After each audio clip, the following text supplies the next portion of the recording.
So what does a caregiver need to do to help children who they imagine or think have depression?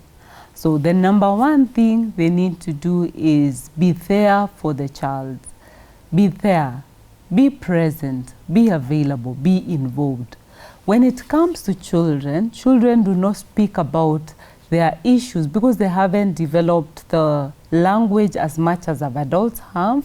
So being there does not necessarily mean the child will tell you what is happening day one.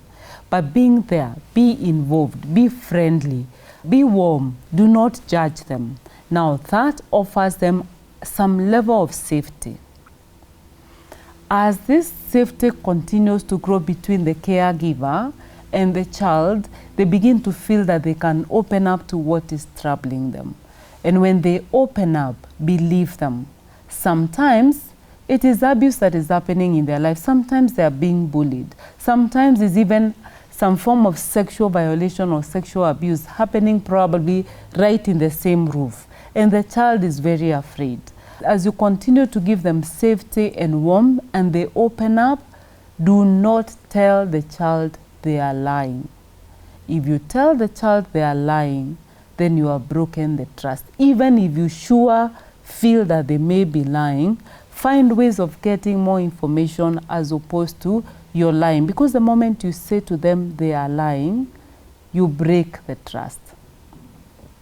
Again, as you walk with the child, when you don't tell them they are lying, then you believe them.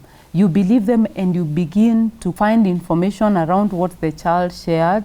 If they shared that they are being bullied, probably at school, follow up with school. Go to the teacher, brainstorm. Ask the teacher what happens at class setup. Brainstorm with the teacher. You're not going to the teacher to give them advice. You're going to consult with the teacher to know if there's something happening at school or there's something happening in regards to what your child told you. If it is within the home setup, the same happens. You involve every other person that is concerned with the child, and you brainstorm and you strategize on what to do best.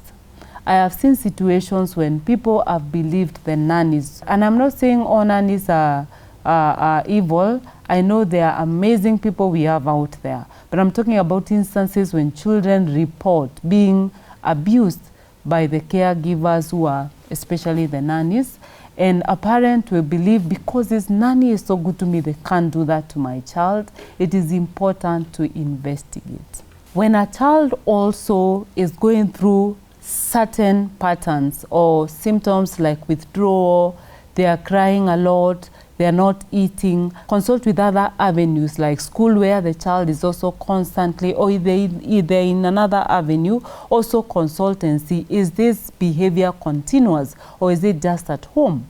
So if you realize that this behavior is cutting across every area of the child, then you need to get the child's medical attention and have them checked if there is anything that may be needing to be treated.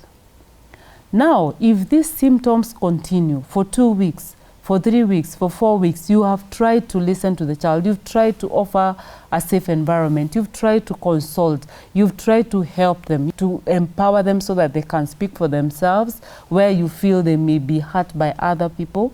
You have even encouraged them to talk to you, and you still realize that the symptoms are not, they are not going away. Then you may need to seek the services of a child psychiatrist or a child psychologist or child therapist. Either of them will be able to assess and refer to the other in case the services of the other professional is required. In cases where you really don't know where these people can be found, you can have them checked by a general practitioner and explain the symptoms. And that way, they can be able to also help you to find who among the other professionals that you might be in need of. So at this point, I need to say there is no shame in seeking help. When you realize that a loved one, yourself, or even someone close by is suffering, there is no shame in seeking help. Actually, seeking help is a sign of strength and not weakness. So there's help available, there's treatment available, and someone can get better. There is no shame in seeking help. If you need help or you know someone who does, leave a comment below and we will get back to you.